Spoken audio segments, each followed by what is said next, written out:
नमस्कार दोस्तों, मैं डॉक्टर शिवानी।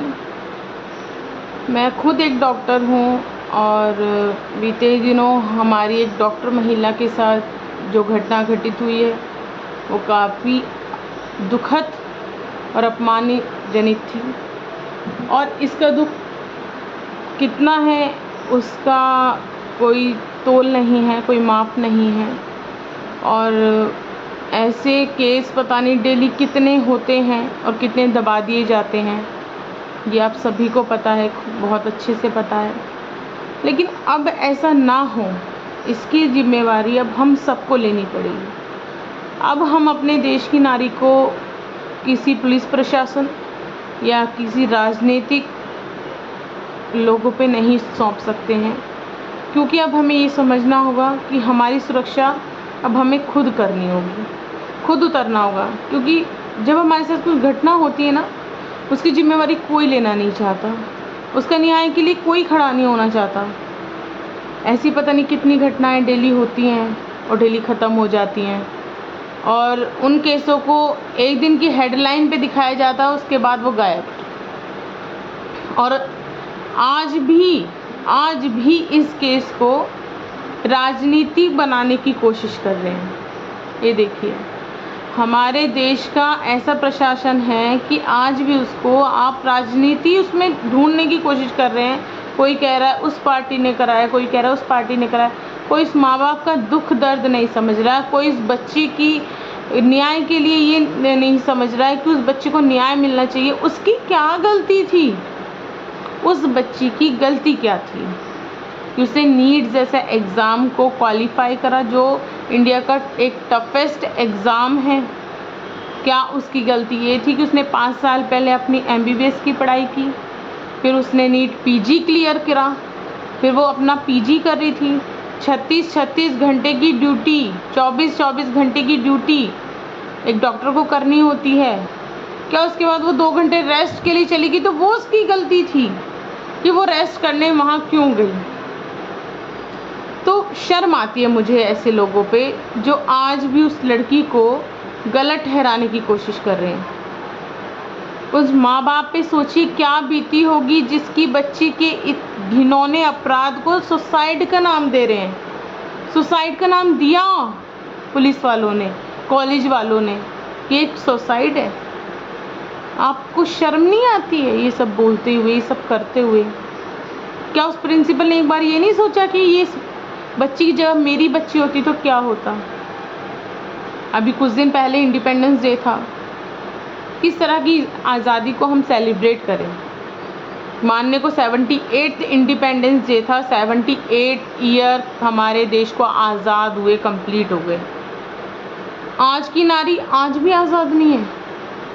आज भी नारी क्यों आज़ाद नहीं है? सिर्फ मर्द आज़ाद है, सिर्फ पुरुष आज़ाद हैं, वो अपनी आज़ादी से घूम सकते हैं, सब कुछ कर सकते हैं। हम लोग फिर तो इस तरीके से तो हम लोग घर में बैठ जाएं, पढ़ाई ना करें, कुछ काम ही ना करें, अपने बच्चों को लें घर में बैठे।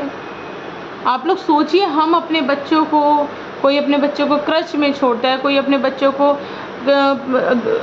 अपने माता पिता के ऊपर छोड़ता है, कोई अपने बच्चों को स्कूल छोड़ के जाता है। हम लोग 24 घंटे की ड्यूटी करते हैं, 24 घंटे अपने बच्चों से दूर रहते हैं, सिर्फ इसलिए एक उनको अच्छा फ्यूचर दे पाएँ, उनके लिए कुछ कर पाएँ, अपनी फैमिली के लिए कुछ कर पाएँ। और उसके बाद हमारी फैमिली को अगर हमारे साथ इतना घिनौना अपराध होके और उनको उनकी लाश मिलती है, तो फिर तो हमारे पेरेंट्स ही कहेंगे कि छोड़ो नौकरी, अपने घर में बैठो। क्योंकि पुलिस या सरकार तो इसको नहीं कुछ कर पाएगी ना, वो तो नहीं कर पाएगी। वो तो कह रही हैं कि स्टेट वाले कहते हैं सेंट्रल वाले देखेंगे, सेंट्रल वाले कहते हैं स्टेट वाले देखेंगे, एक दूसरे पे ब्लेम करते हैं। पुलिस प्रशासन ऐसी है कि उनके होते हुए हजारों लड़के गुंडे घुस के हॉस्पिटल को तोड़ दे रहे हैं। कैसा पुलिस प्रशासन है? अगर आपके होते हुए इतने लड़के घुस के हॉस्पिटल में से सबूत मिटाने के लिए उस हॉस्पिटल में तोड़फोड़ कर रहे हैं, तो आप कैसे हमारी रक्षा करोगे? कैसे आप इस देश के लिए कुछ कर सकते हो? मैं किसी को गलत नहीं कह रही हूँ, और मैं किसी को सही भी नहीं कह रही हूँ, लेकिन मैं एक क्वेश्चन कर रही हूँ। अगर आप एक कमरे के सबूत मिटाने के लिए, सब कुछ ख़त्म करने के लिए जो वहाँ पे जिससे उसे अपराधी को कहीं अपराध साबित होकर उसको गलत जो उसने गुनाह किया है, पाप किया है, उसका अगर सज़ा मिल सकती है, उसके सबूत ही मिटा दोगे तो क्या रह जाएगा? कैसे जस्टिस मिलेगा आप बताइए?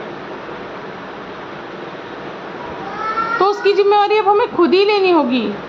कृपया हाथ जोड़ के मेरी रिक्वेस्ट है कि ज़्यादा से ज़्यादा इस तरह की वीडियो बनाएं, उस लड़की के लिए खड़े होएं, प्रोटेस्ट करें। अब नहीं तो कब? कहते हैं बेटी बचाओ बेटी पढ़ाओ। हमने बेटी तो पढ़ा ली, लेकिन बचा पाएंगे क्या बेटी को? बेटी को इस तरीके से बचा पाएंगे?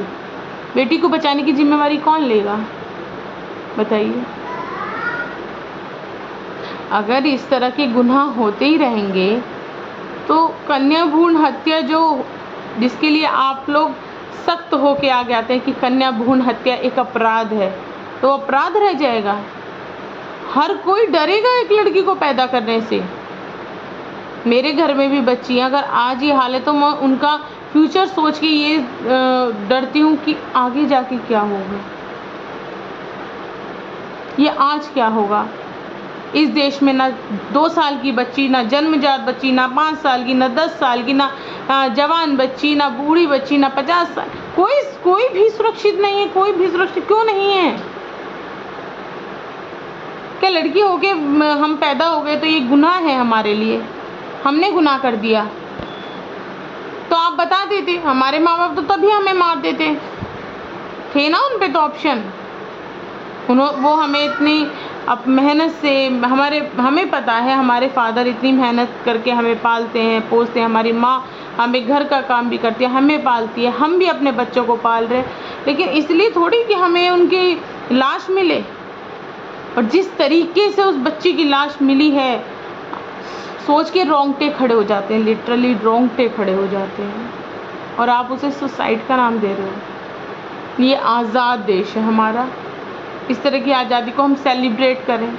लिटरली मेरा पहली बार इंडिपेंडेंस डे था, मेरा कुछ करने का मन नहीं हुआ, क्योंकि उस बच्ची का दिमाग से नहीं निकलता है, बिल्कुल नहीं निकलता है। और आज भी उस केस को दबाने के लिए पता नहीं क्या क्या कोशिशें चल रही हैं। क्यों? किसको बचाया जा रहा है? किसको बचाने की कोशिश हो रही है? आपने जैसे देखा कि हाईलाइट हो रहा है ये केस, लोग आगे आ रहे हैं, डॉक्टर्स बढ़ चढ़ के आगे आ रहे हैं, आपने तुरंत एक बंदे को लाके खड़ा कर दिया। वो कह रहा है मुझे फांसी दे दो। हाँ, मैं मानता हूँ मेरे से अपराध हुआ है। जितना सीमन उस लड़की की वजाइना में मिला, आपको लग रहा है वो एक बंदे का काम है? ये मैं नहीं कह रही हूँ, जो उसकी पोस्टमार्टम रिपोर्ट कह रही है। पर आप इसके बाद कहते हैं कि नहीं, इसको आपको फांसी की सजा दे दो, ये अपराध मान रहा है।